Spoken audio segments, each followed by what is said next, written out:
দেখেন, আমি তো অনেকটা একলা হয়ে গেছি। আপনারা যে সবাই আসেন আমার সঙ্গে দেখা করতে, কথা বলতে, আমার মনে হয় যে আমি আসলে একলা নই, আমি সবার মধ্যে আছি। আমি আপনাদের সবাইকে আমার সাথে চাই।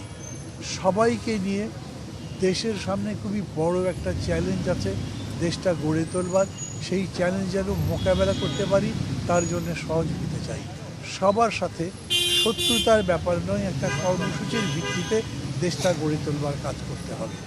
এই প্রসঙ্গে ঢাকা মহানগরের যানজটের উপরে তার কিছু পরিকল্পনার কথা বলেছেন। এই প্রসঙ্গে ঢাকা শহরকে ভার্টিক্যালি আরও বড় করা, বর্ধন করা, বর্ধিষ্ণু করা, ঢাকার চতুর্দিকে অনেকগুলো স্যাটেলাইট টাইট কীরকম করে, বিশেষ করে এটা মেট্রো দিয়ে হোক কিংবা ট্রাম সিস্টেম দিয়ে হোক অথবা ছোটো ছোটো মনোরোল দিয়ে হোক কানেক্ট করে যাতে কমিউনিকেশনটা বাড়ানো যায় এবং যথেষ্ট পরিমাণে সেই জায়গাতে সিভিল যে সমস্ত রাইট আছে সেগুলো দেওয়া যায়, অ্যামিনিটিস দেওয়া যায়, মানে যেমন আলো, বাতাস, মেডিকেল, বাজার, ইকোনমি সব কিছু তৈরি করা যায়। এগুলোর একটা পরিকল্পনা কথা উনি বললেন এবং তার সাথে সাথে বিশেষ করে মেডিকেল ফ্যাসিলিটি কী করা যেতে পারে। উনি কানাডার উদাহরণ বললেন, লন্ডনের এনএইচএসের কথা বললেন, ইউরোপে কীরকম করে মানুষের চিকিৎসা নিশ্চিত করা হচ্ছে সেটার কথা বললেন এবং সামগ্রিকভাবে দেশের অর্থনীতিকে আরও বেশি এগিয়ে নিয়ে যাওয়া যায় কীরকম। এরপরে কি বুঝলেন ভাই? অনলি যেটাই চাই। আমাদের সাথে প্রধানত কথা হয়েছে এবং এই পরিকল্পনায় উনি খুব, মানে আমি বলবো যে খুবই অকপটভাবে বলেছেন, আমি সবার সহযোগিতা ছাড়া এটা তো করতে পারবো না, অতএব এই কাজ যাতে সবাই মিলে করা যায় সেজন্য আমি আপনাদের সহযোগিতা চাই, সামনে যাতে আপনারা আসতে পারেন। প্রধানত এটাই উনি বলেছেন।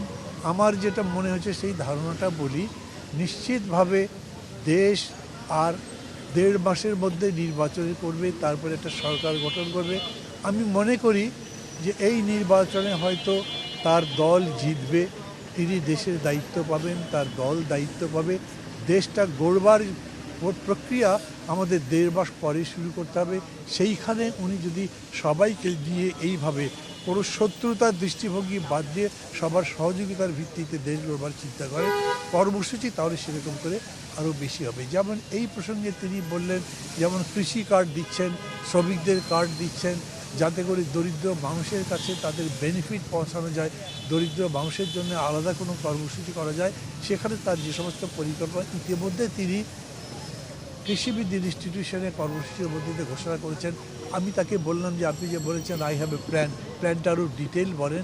উনি বলেছেন এটা আমরা কিছু কিছু কাজ করছি, আরও ডিটেল করব যাতে সবার সহযোগিতা পাই, আপনারা পরামর্শ দেবেন। আমাদের মধ্যে একজন প্রেসিডিয়াম সদস্য মঞ্জুর কাদের জিজ্ঞেস করলেন যে আমরা কিভাবে সাহায্য করতে পারি। উনি বললেন বুদ্ধি পরামর্শ দিয়ে, অংশ নিয়ে, দরকার লাগলে আমার সমালোচনা করে, ভুলটা ধরিয়ে দিয়ে যাতে একটা গণতান্ত্রিক পথে আমরা এগিয়ে যেতে পারি। সামগ্রিকভাবে পুরো বিষয়টা একটা গণতান্ত্রিক দৃষ্টিভঙ্গিতে, সহযোগিতার দৃষ্টিভঙ্গিতে আরও সামনের দিকে নিয়ে যাওয়া যায় কীরকম করে, এই ব্যাপারটাই উনি আমাদের সাথে